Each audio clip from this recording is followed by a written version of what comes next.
The 1980s and 90s were a very different time, an era before actual plays and polished live streams where the game lived entirely in the theater of the mind, communicated through the clatter of polyhedral dice and a cryptic language deciphered via Thaco charts.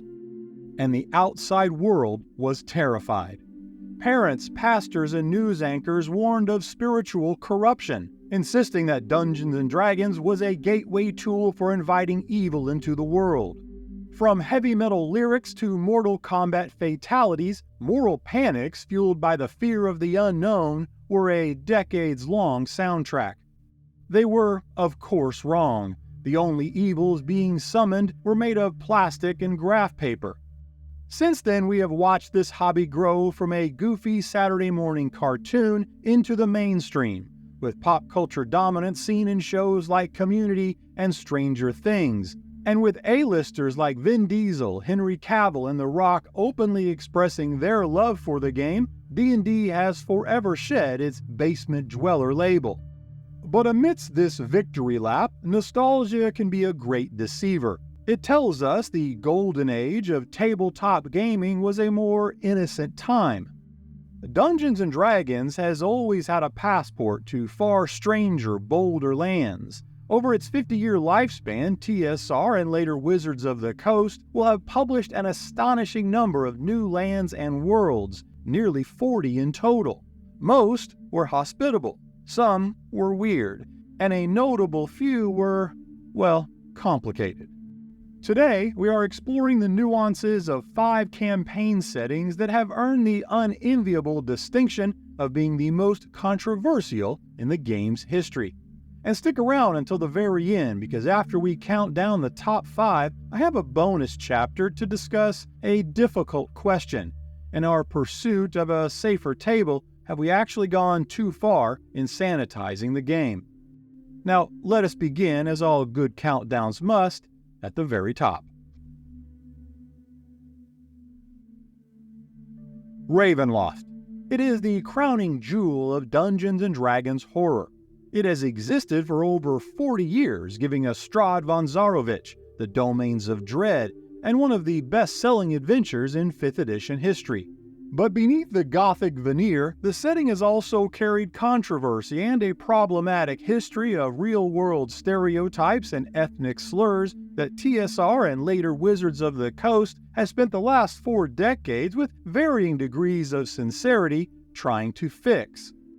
Unlike other problematic settings that we will discuss today, each quietly retired or left dormant, Ravenloft is the only setting that is still relevant, and there is a strong argument to be made that its revisions have sanded down the rough edges of lore for inclusion in the modern era.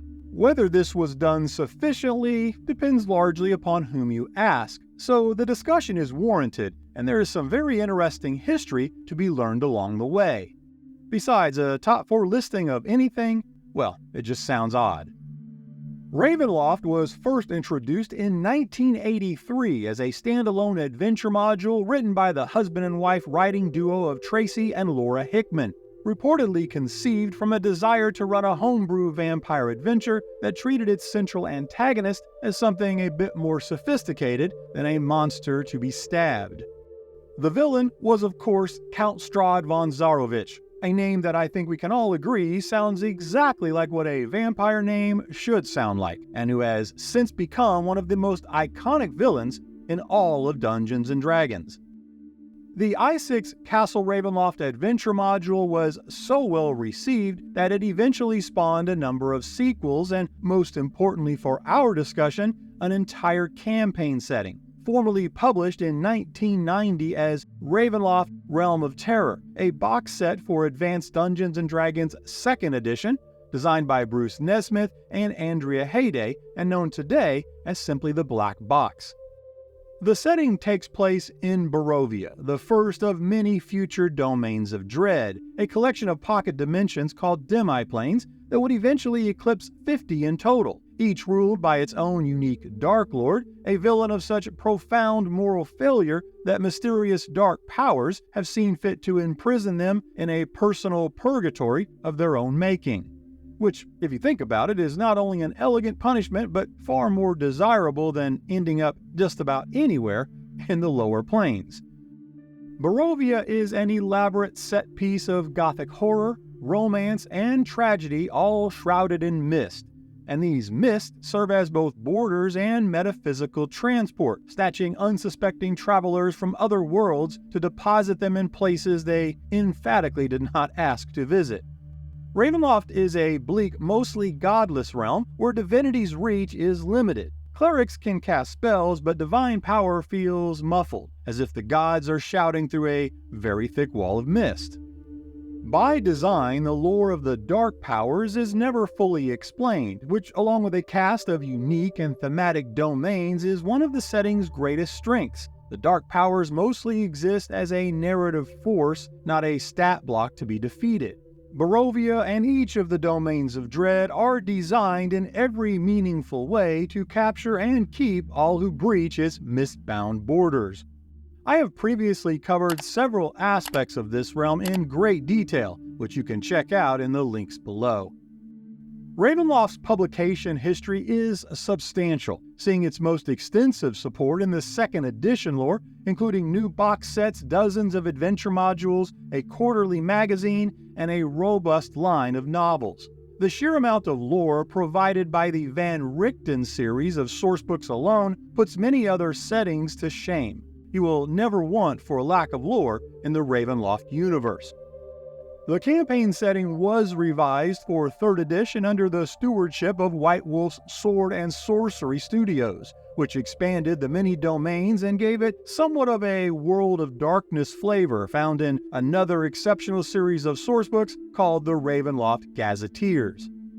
4th edition would fold the setting into the Shadowfell, keeping the lights on with a board game and some magazine articles, but otherwise largely ignored the setting, lacking any dedicated campaign update. Then, in 2016, 5th edition produced The Curse of Strahd, which has gone on to become one of the best-selling adventures in the game's modern history. A follow-up sourcebook, Van Richten's Guide to Ravenloft, would arrive in 2021 and significantly reimagine several domains with mixed results. This revitalization continued through the 2024 rules revision when Vecna Eve of Ruin launched, Ravenloft then becoming a central pillar of the multiverse. That is just the tip of the iceberg on what makes Ravenloft so amazing and, for many, one of the best campaign settings of all time.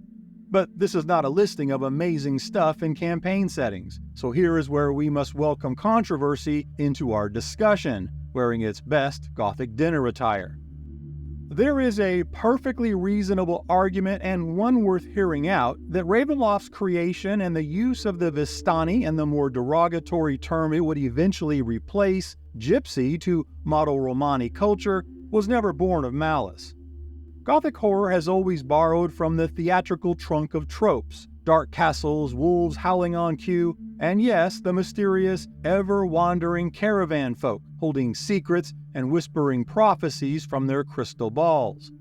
Now is a good time to note that for obvious reasons, that was the only time I will use the slur in question proper, just once to inform and provide context. So for the purposes of this discussion, the term G-word and Vistani will be used interchangeably. This self-censoring will be employed throughout this video essay. Defenders will tell you, and not without some merit, that the Vistani are often portrayed as powerful, autonomous, and central to the Ravenloft lore, that they are essential as the only people who can navigate the Barovian mists freely, which arguably makes them the most competent people in the entire setting. And yet, as a people, being portrayed as fortune-telling, curse-hurling, heavy-drinking nomads who might rob you as soon as look at you is not, in fact, any form of compliment. They are, at least on some level, inarguably an ethnic caricature of the Romani people, dressed in brightly colored exotic clothing and cast in a light of the untrustworthy. And for some, this is lazy world-building that mistakes cliché for culture, and that the use of the G-word, widely understood as a slur by the Romani people themselves, only sharpens that point. Now, as someone who lives across the Atlantic, I am pretty far removed from the European origins of this problematic term, so I did some research to educate myself for both this essay and to better appreciate its impact. And let me tell you, I learned a great deal, and I'm betting you will too. This important lesson of history and culture begins with the Romani people arriving in Europe from northwest India in the 16th century. The locals, we can assume, were not particularly gifted at geography and decided the Romani people looked vaguely Egyptian, a word they would end up truncating into the infamous slur and a term that stuck around and evolved for the next 5 centuries. It is a classic case of what we might call Columbian logic. Just as Christopher Columbus stepped off a boat in the Caribbean and confidently informed the locals they were Indians, Europeans looked at the Romani and in the best of light made a serious mistake of identification. Call it flaw or call it bad habit, both probably apply, but from a purely academic perspective, it is fascinating and often frustrating how human history is littered with these linguistic fossils, where groups are defined by outsider misconceptions with no knowledge or care for the culture's own established identity. Born of confusion, arrogance, animus, or simple ignorance, examples of such careless designations are abundant. Take the Inuit, Arctic people labeled as Eskimo, that ignores their own specific and rich heritage along with many other distinct northern cultures. And it is this linguistic laziness that led the British to naming a Thanksgiving dinner staple for many cultures in the turkey after a country the bird had never stepped foot or feather within. While misnaming a bird is a humorous trivia fact, misnaming a people often creates centuries of damage.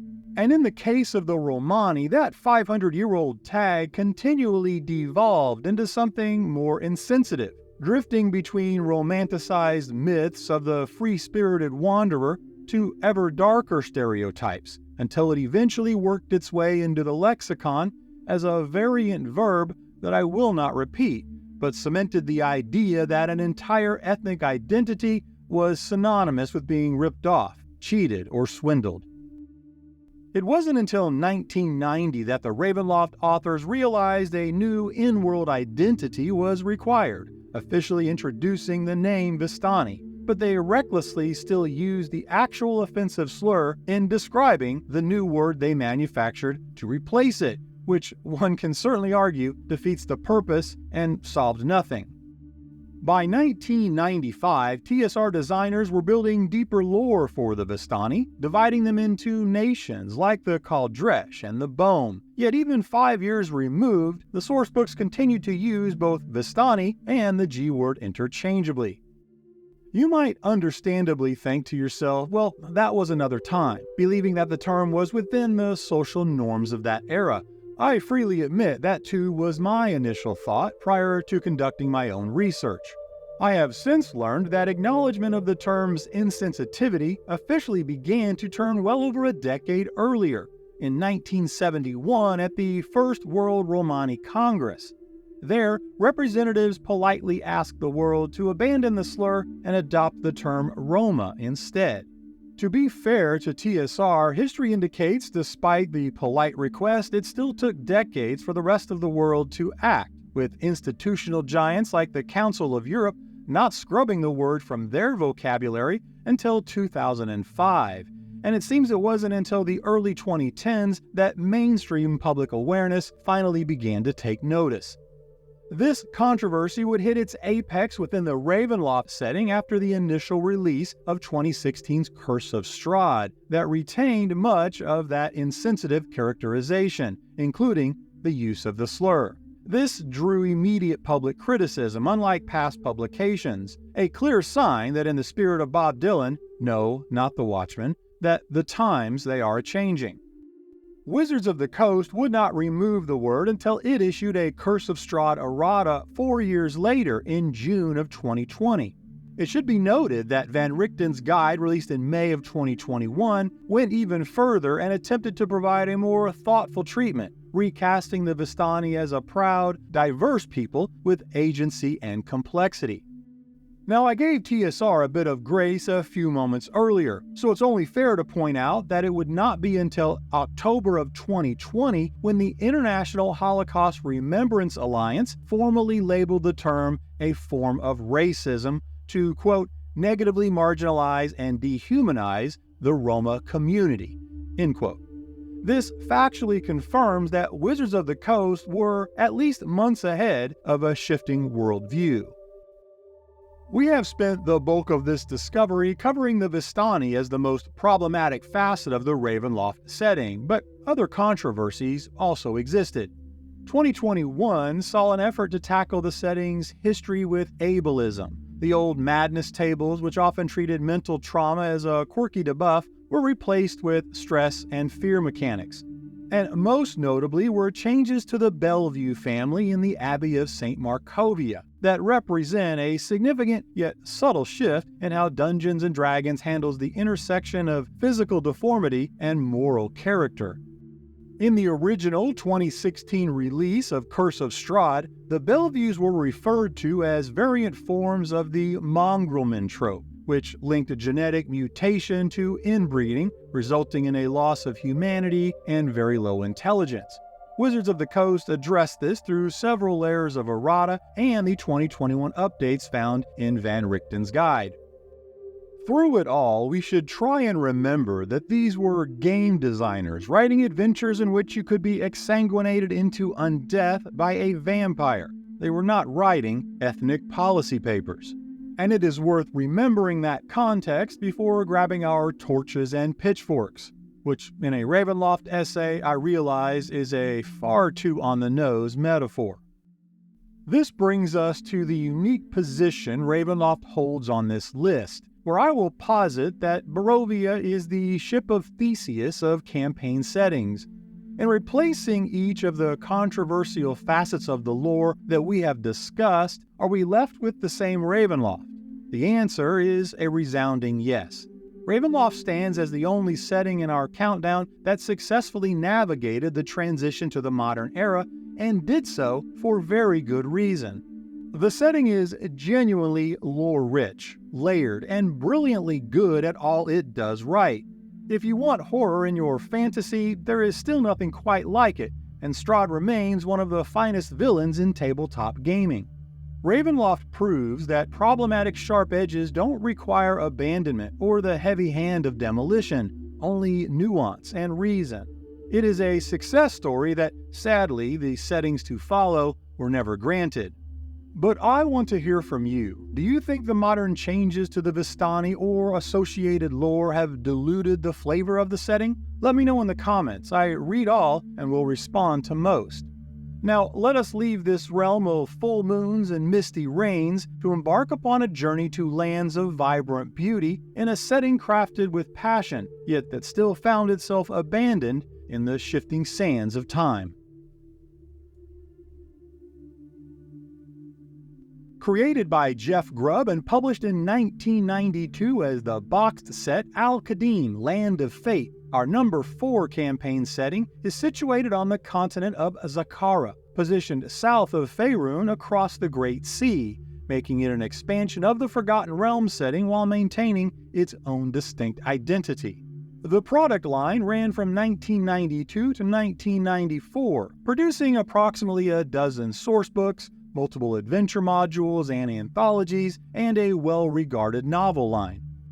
Let me say this plainly, there is a strong case to be made that al-qadim deserved better than the quiet death it has been granted. There are in the long history of Dungeons & Dragons campaign settings perhaps half a dozen, maybe more, that genuinely tried to do something different, to step outside the well-worn grooves of the pseudo-medieval European fantasy to offer players a world that smelled of unfamiliar spices. And of those, there are 3 that made this list, at least in part because they firmly fall into the category of culturally inspired. However, despite sitting alongside them, one of these is not like the other. Al-Qadim is by a considerable margin the most lovingly crafted and mechanically ambitious of those attempts, and that is both its greatest achievement and also the reason it finds itself, perhaps unfairly, on this list. The back of the book pitch emphasizes the wonder of exploration. You can sail with pirates, bargain with jinn, explore ruined cities, and get tangled in politics that are equal parts law, legend, and fate. Al-Qadim invites you to a scorched land of genies and sultans, flying carpets and hidden treasures, noble thieves, and cunning viziers. Zakhara is a land of sweeping deserts, glittering cities, hidden oases, and a culture unified by a shared moral philosophy called the Law of the Lawgiver. This is significant because, unlike other fractious, deity-divided societies such as Faerun, Zakhara has achieved a kind of cultural cohesion. The Lawgiver was a legendary historical figure, notably a woman, who codified a set of ethical principles that all Zakharans, regardless of the specific deity they might worship, were expected to follow. Zakhara is a land and culture where hospitality is sacred, fate is respected, and honor matters.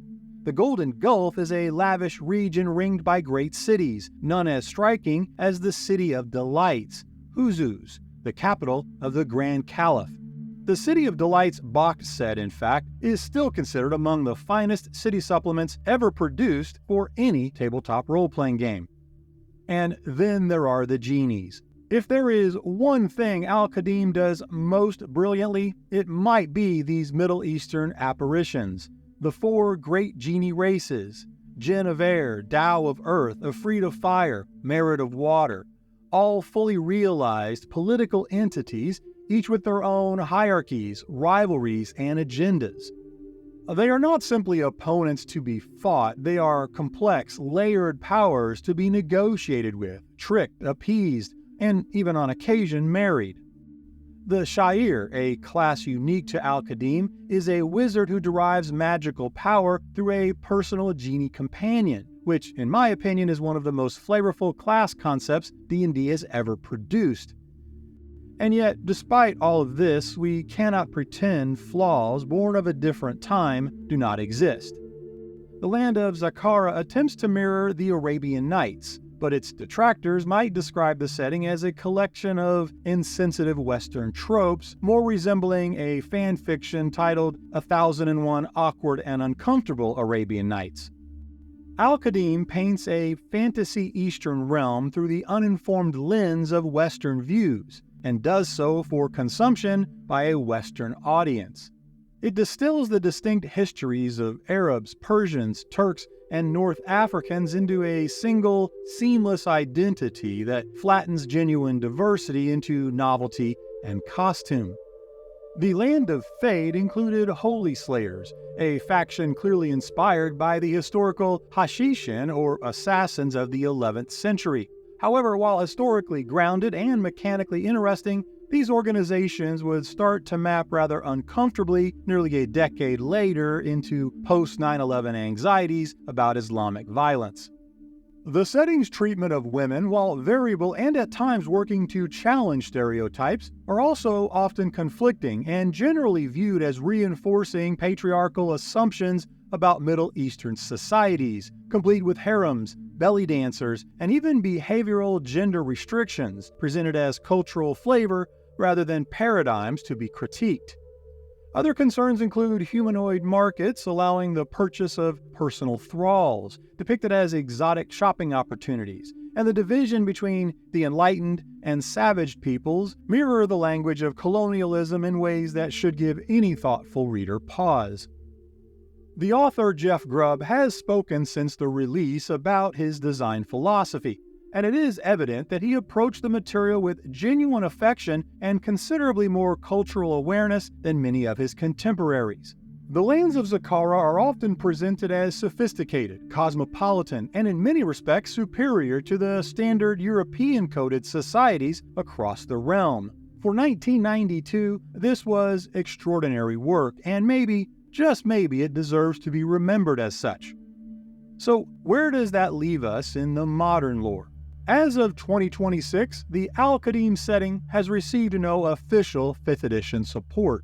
However, the monsters have survived the purge. Genies, their elemental hierarchies, and the yak folk have all made the migration to various monster manuals, stripped of their zakharan cultural context.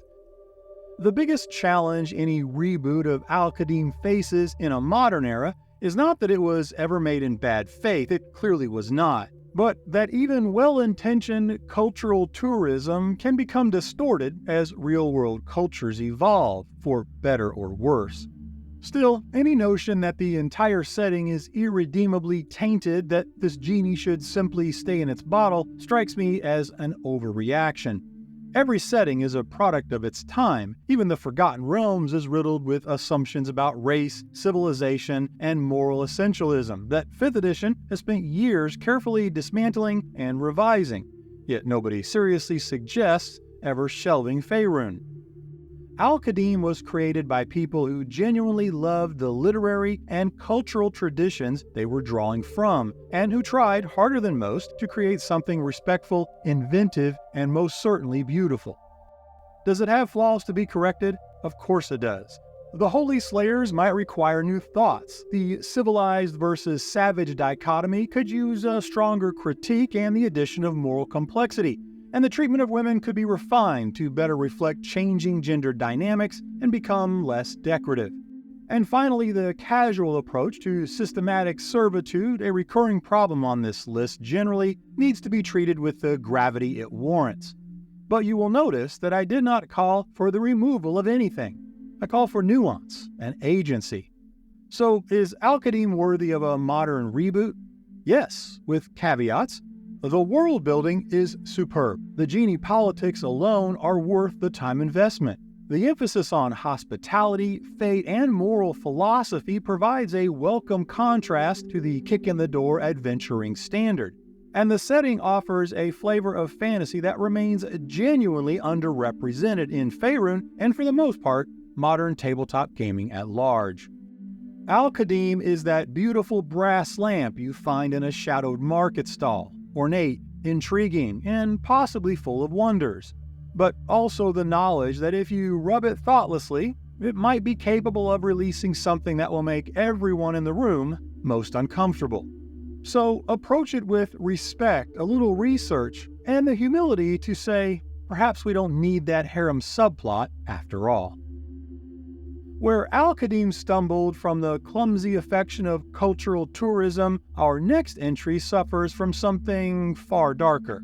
We're leaving the trade routes of the East for the blood-soaked jungles of the West, a shift from a setting that invited you to visit a culture to a setting that wanted your participation in destroying one.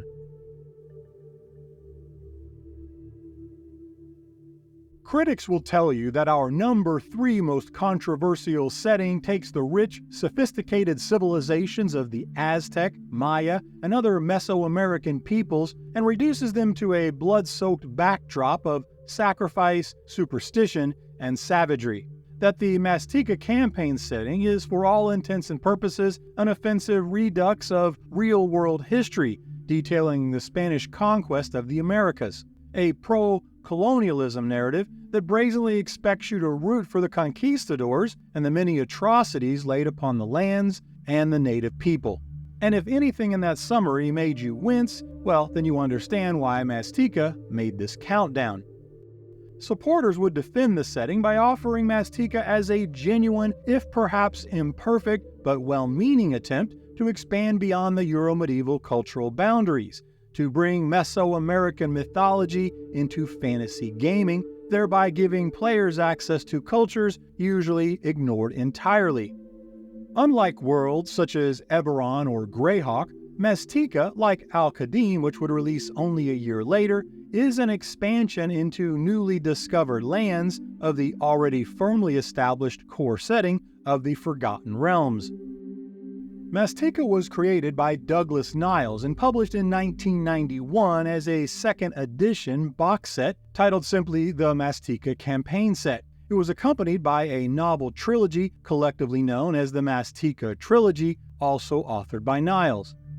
The setting presented itself as the true world and exists as a continent across the ocean from Faerun, much as the Americas sat across the Atlantic from Europe, a geographical parallel that was very much the point. The campaign setting's principal controversies fall primarily into a category of insensitivity called colonialism, reproducing what scholars call the conquest narrative. That is, a story told from the colonizer's perspective in which indigenous peoples are subjects acted upon rather than agents of their own history. Essentially, the subjugation of one group of people by a foreign occupier. The central narrative, as laid out in both the included novels and the campaign materials, follows an expedition from the wealthy mercantile nation in Faerun, that sails westward to seek gold when they discover a new continent home to civilizations inspired heavily by the aforementioned Aztec, Maya, and other indigenous peoples of Central America. If that sounds familiar, then you're beginning to understand what will be a recurring, almost beat-for-beat historic retelling of the early 16th century Spanish conquest of the Americas, with Faerun and being the quite obvious analogs to Europe and Spain respectively. The lore tells the story of that Omnian expedition, led by a figure named Donaya Cordell, a name quite literally echoing that of real-life conquistador Hernan Cortez. The parallels are not subtle. The main civilizations include the Nexal Empire, the Payat peoples, and various other smaller organized groups. While the Payat exist as a parallel to the Mayan people, the dominant nation in Maztica is the Nexal Empire, the campaign setting's analog to the Aztecs. These civilizations carry with them all the expected motifs, or some may say tropes, featuring pyramidic temples, feathered serpent art and imagery, brutal sacrifice to demanding gods, and elaborate ritual calendars. The Maztica pantheon includes its two most prominent powers, Kotal and Zaltek. Kotal, the feathered serpent, also known by its worshippers as the Plumed One, is a god of goodness and light, while Zaltek, the Eater of Hearts, is a deity of war and violence, often demanding live blood sacrifice. The setting also highlights a two-pronged magic system aligned with these deities and quite distinct from the Faerunian traditions. Pluma, or feather magic, is associated with the benevolence of Kotal and draws upon the gentle aspects of beauty and nature. It's used for the benefit of the people and their communities. Hishna, or talon magic, represents the blood and war of Zaltek, drawing its powers from darkness and death. You don't need to be a codebreaker to decipher Maztica's narrative theme that includes a story arc familiar to anyone who has read even a single chapter of post-Columbian history. As a recreation of the 1519 Spanish conquest, complete with invading Omnian colonizers arriving on foreign shores, what follows was first contact, cultural misunderstanding, alliances with disaffected local natives, widespread epidemic of disease, and ultimately conquest. The setting generally leans heavily into the themes of savagery, ritual offerings, and blood tides, these and many other facets of the lore using the broadest of strokes to paint the cultural traits of the indigenous people as primitive and barbaric, while positioning the colonizers as civilized protagonists of supreme intelligence. Like most controversies, there are two sides, and defenders of the setting will rightfully note that Douglas Niles did incorporate genuine Mesoamerican mythological elements with far more fidelity than was typical of RPGs in 1991, and more importantly, the novels do not hide and even lean into the many moral complexities that must be wrestled with regarding such colonization. Douglas Niles has stated in interviews since the setting's cancellation that Maztica's design intent was always to explore, even highlight, themes of cultural contact and the tragedy of such colonization and conquest, and there is good reason to take him at his word. This is partially evidenced by the included novel trilogy, Ironhelm, Viperhand, and Feathered Dragons, books which do attempt, at least in places, to portray the Mazticans sympathetically and the Omnians more critically. However, intent and reception are two very different facets of success, or even acceptance, and the setting has not received an official update since its original publication, though it has seen passing references in subsequent Forgotten Realms materials. But was it the controversy that actually killed Maztica? I think the answer is an arguable no, but with caveat. While TSR did abandon the campaign shortly after its launch, this was primarily due to poor sales, as well as creative difficulties in integrating a low-magic, Mesoamerican-inspired world into the contrasting, high-fantasy Forgotten Realms. According to my research, the Maztica box set sold just under 22,000 copies in its first year, and almost nothing thereafter, bringing total sales to something just over 22,000 between 1991 and 1996. Now, normally one might easily extrapolate a death by controversy as directly evidenced from those poor sales. However, it is interesting to note that while Maztica would not be given any official updates, it was not actually removed from the Forgotten Realms world of Toril until the transition to 4th edition. Using the onset of the Spell Plague in 1385 Dale Reckoning, Maztica would effectively be removed from Toril's world map. Not ignored, not forgotten, but physically removed, with ham-fisted 4E lore explaining Maztica was swapped with a continent from the world of a beer known as Zakhara. We can only speculate the meaning of this event, especially knowing that Zakhara, the land of fate from the al-qadim setting, while devastated by the events of the Spell Plague, was geographically spared from physical removal. As the single most ludicrous plot device in the history of Dungeons & Dragons, the Spell Plague brought with it more destruction of lore and self-serving retcon than every major event across every edition of Realms lore combined.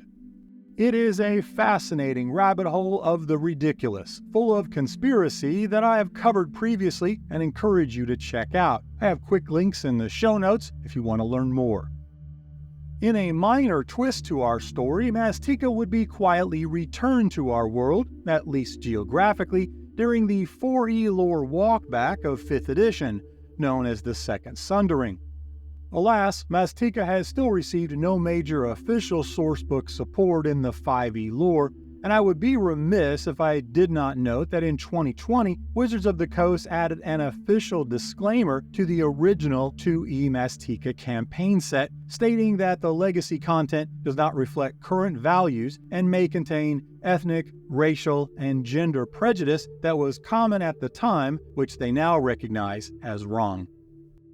The True World sought to broaden the horizons of fantasy role-playing to look beyond both the Dungeons and the Dragons, but in doing so, many feel it trapped a vibrant culture in an oppressive colonialism narrative, where its people existed only as two-dimensional stage props.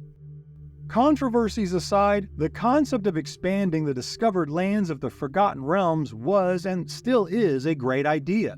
But to do so would require a modern reimagining that finally treats the setting as a sovereign land and nation, one with its own proverbial center of gravity that grants the people of the true world the agency to tell their own story rather than just surviving someone else's conquest.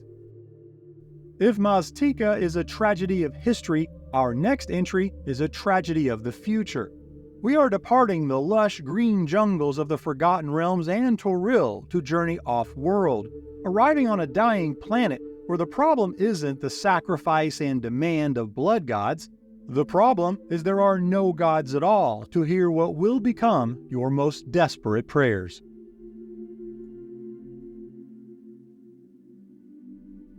Be honest, how many of you are surprised darksun is not occupying the top spot?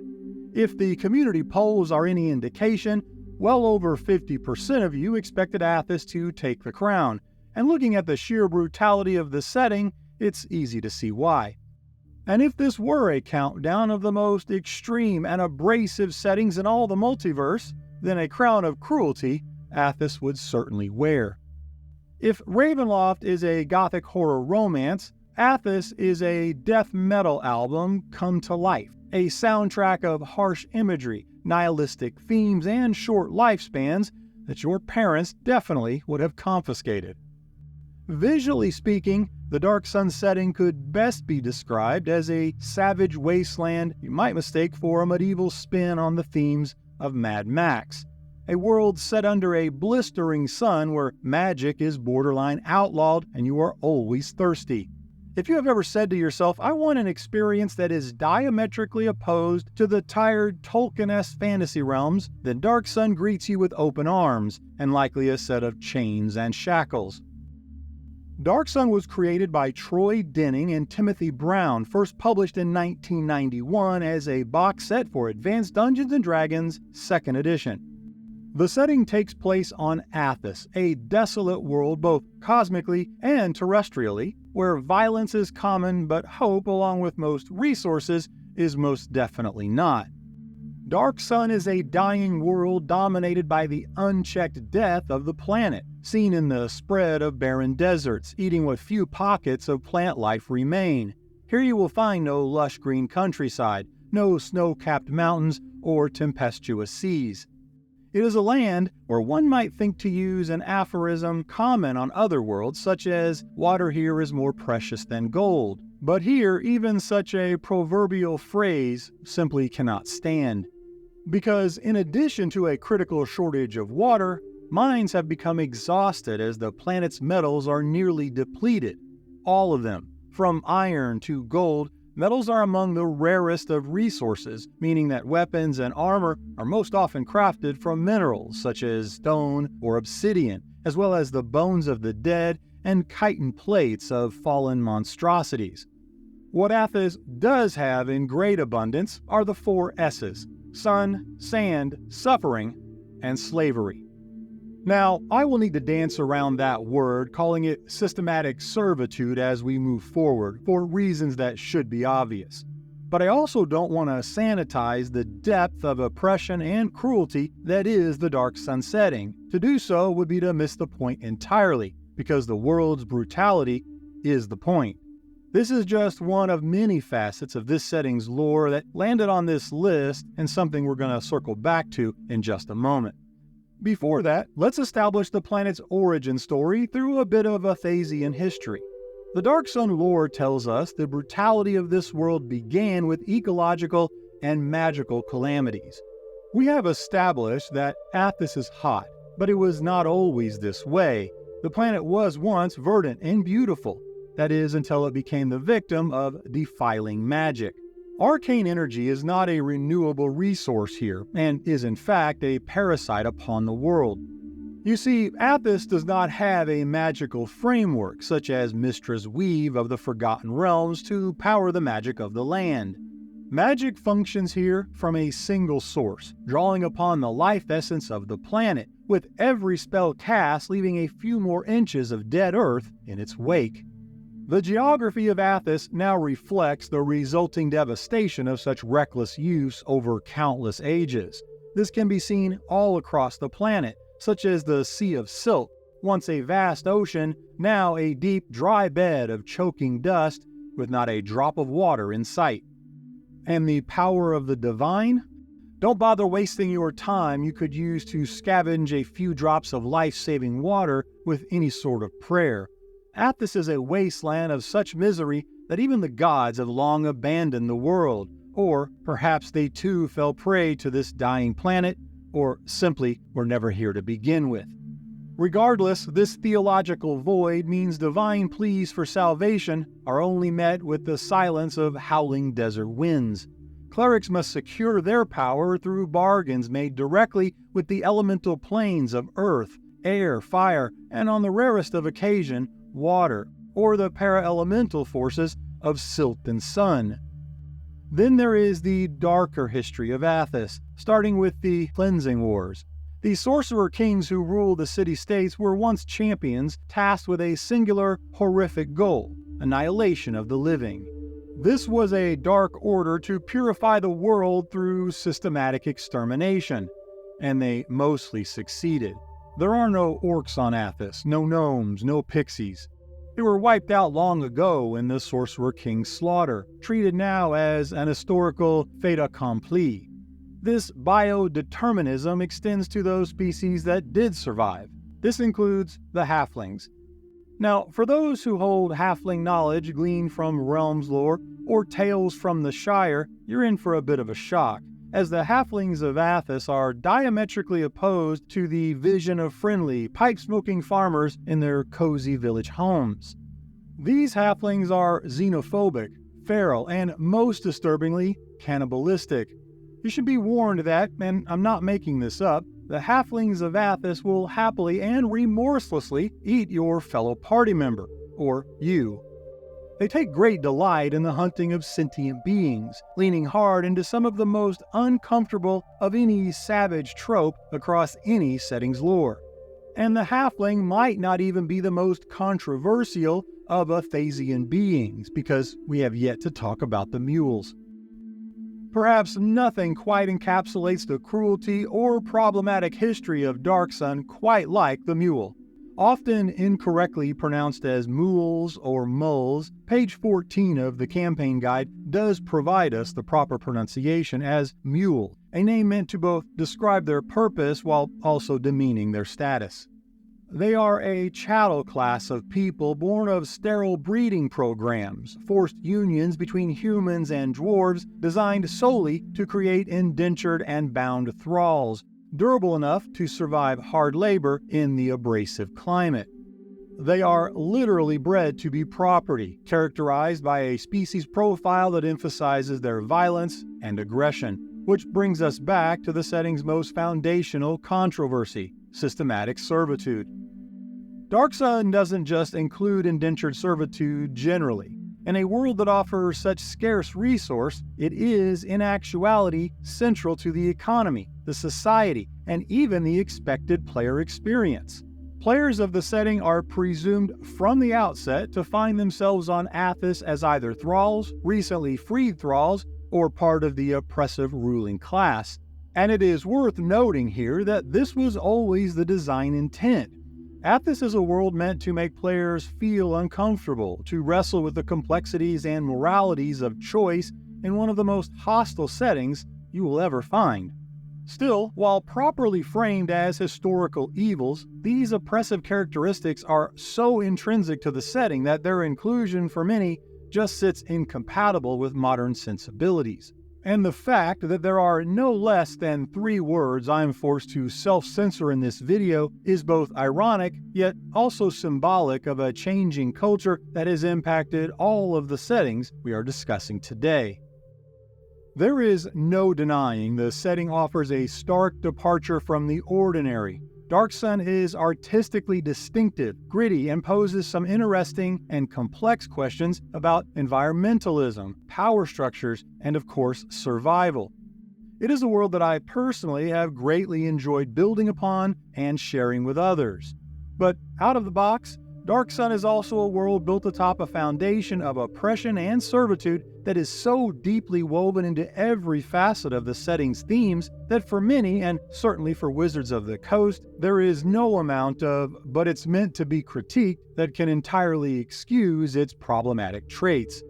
This was definitively confirmed around 2022 when former Wizards of the Coast executive producer Kyle Brink explicitly stated publicly that the setting is currently too, quote, problematic in a lot of ways to adapt for modern audiences.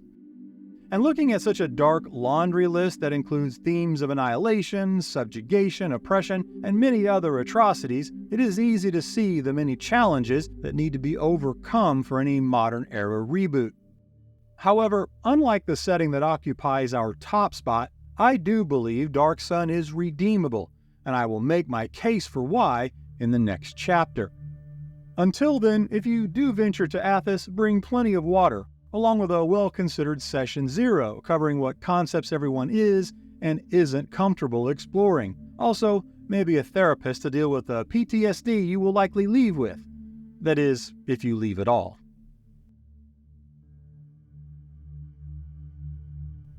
I might normally have opened this chapter on the most problematic of the almost 40 published campaign settings for Dungeons & Dragons by sardonically asking, where do I begin?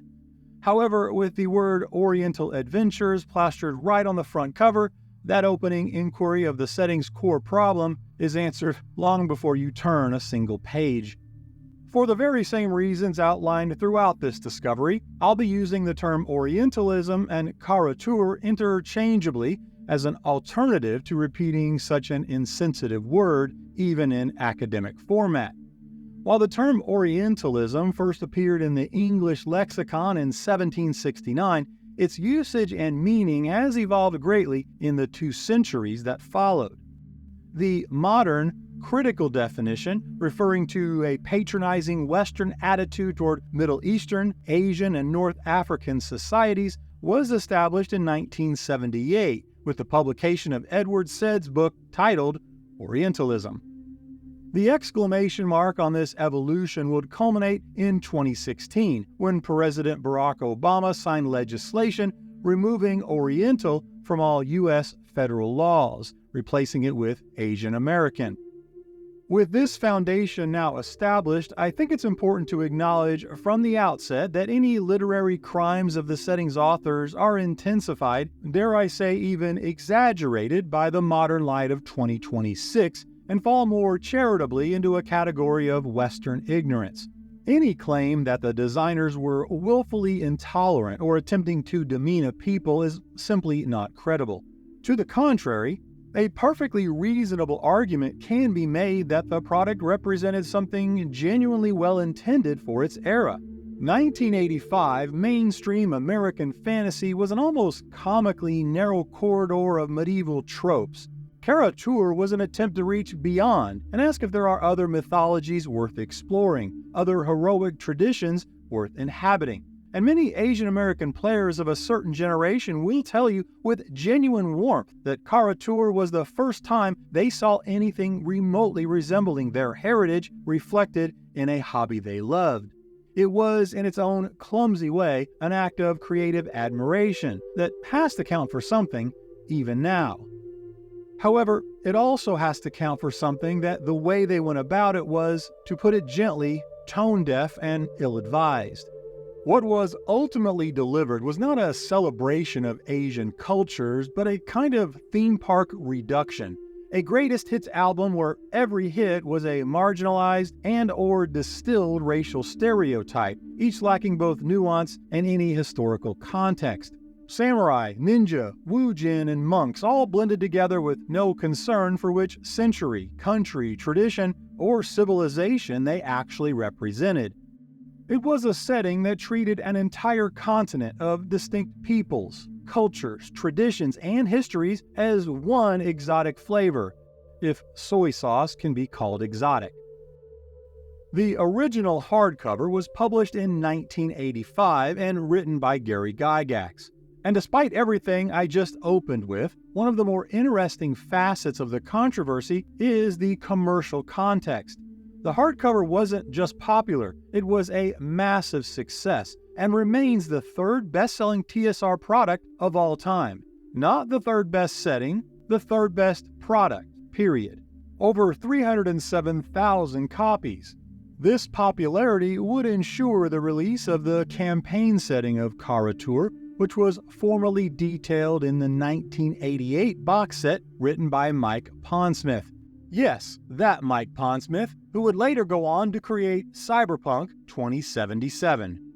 Kara-tur, like Maztica and al-qadim also occupying a spot on our list, was an expansion to the Forgotten Realms, revealing new lands upon the world of Toril. The setting was revisited and referenced across multiple editions, though with steadily diminishing enthusiasm, and by 5th editions, Wizards of the Coast had quietly distanced themselves from the material, although the setting is officially acknowledged in 2015's Sword Coast Adventurer's Guide, which provides a brief description and confirms the continent still exists on Toril. Kara-tur presents a landmass divided into regions meant to evoke China, Japan, Korea, Mongolia, Southeast Asia, and the Himalayan kingdoms, though it must be said that the word evoke here is doing a lot of the heavy lifting. The visual language borrows heavily from a popular Chinese fiction known as wuxia films, samurai cinema, and perhaps whatever was on the Asian shelf at the local 80s Blockbuster Video. There are spirit folk and shape-shifting Hingei yokai, Korobokuru standing in for dwarves, and an honor system that mechanizes Confucian ethics into dice rolls. The power structures lean on imperial courts, monastic orders, and feudal hierarchies. It is, in its way, lavishly detailed. The trouble is that nearly all of that detail is filtered through the ignorance of a Western lens that treats Asian civilizations not as lived realities, but as aesthetic resources to be mined, costumed rather than culture. The controversies across the hardback, setting, and support works all do a disservice to the culture by collapsing dozens of ethnic groups, languages, religions, and political traditions into a single homogenized fantasy Asia. Perhaps the most damning indictment is the creation of an Asian-themed setting with no documented consultation of Asian or Asian American views or voices, a fact that becomes more glaring with each passing year. Now, I am sure many of you came to this video expecting darksun to take the top spot, and while an arguable case can certainly be made using the many reasons I outlined in the last chapter, let me finalize my case. And it really boils down to this. darksun is redeemable, and kara-tur simply is not. darksun could, and in fact should, find the means to take a measured and reasonable approach at a future reboot. So what makes the world of Athas salvageable, but not kara-tur? darksun is without a doubt abrasive and brutal. It contains perhaps the most extreme example of a fictional narrative across any D&D product. And that is the key word, fictional. Kara-tur does something fundamentally different, and I would argue fundamentally worse. Its offenses take real-world human cultures with billions of living inheritors, and flattens them into marginalized fantasy caricatures. And the harm caused is not abstract, it's personal. When a Korean-American player opens a book and finds their family's most sacred traditions mixed with a grab bag of Japanese and Chinese tropes as though each were interchangeable, the sting of that insult suddenly doesn't feel a whole lot different than long-standing failures found in Western American culture that has historically reduced its own citizens to a few derogatory symbols. It all carries the unmistakable weight of a broader current, a reminder that even now the tides of our history have a way of pulling us back toward the same old erasures as though we have learned nothing from our past. And so we arrive at the uncomfortable, but I think wholly defensible conclusion. darksun, for all its grim darkness, is a setting that could be revisited, revised, and redeemed by thoughtful designers willing to interrogate its themes. Kara-tur is something else entirely. The darksun setting is a story about cruelty on a world with no analog and abstract beings that never existed. Kara-tur is a careless distortion of beings that very much do. It is Orientalism of a fantasy world inhabited by people who are still parsing the consequences of their culture being reduced and marginalized. Perhaps the greatest lesson Kara-tur can offer us in 2026 is one of humility. The realization that some stories, no matter how well intended, are simply not ours to tell, at least not alone, through an uninformed lens. The sun has rightfully set on this version of the East, not because we've lost a taste for its beauty, mythologies, or cultures, but because we finally understand that the pen needs to be held by a different hand. But as we close the book on these 5 controversial histories, a new question emerges. In our rush to correct these mistakes, is it possible that we are overcorrecting? And where is the line? In just a moment, I'd like to share a bonus chapter as a thank you for making it this far and enduring a brief self-promotion. Trust me when I say I dislike this as much as you. But I have to be honest here. Surviving as a small creator in the current YouTube meta has only become more challenging, kind of like trying to navigate the deepest reaches of the Underdark with a single hit point and a broken lantern. I have over 100 hours invested in this video alone, so if you found it at all interesting or informative, consider supporting the work with a like, subscribe, hype, and possibly even enabling the notification bell. To the legendary patrons and channel members already traveling with me on this journey, you are the high-level healers keeping this channel alive. My Patreon and Buy Me a Coffee tip links are below. Thank you. Now, let's head into the bonus chapter to tackle perhaps the most difficult question of all.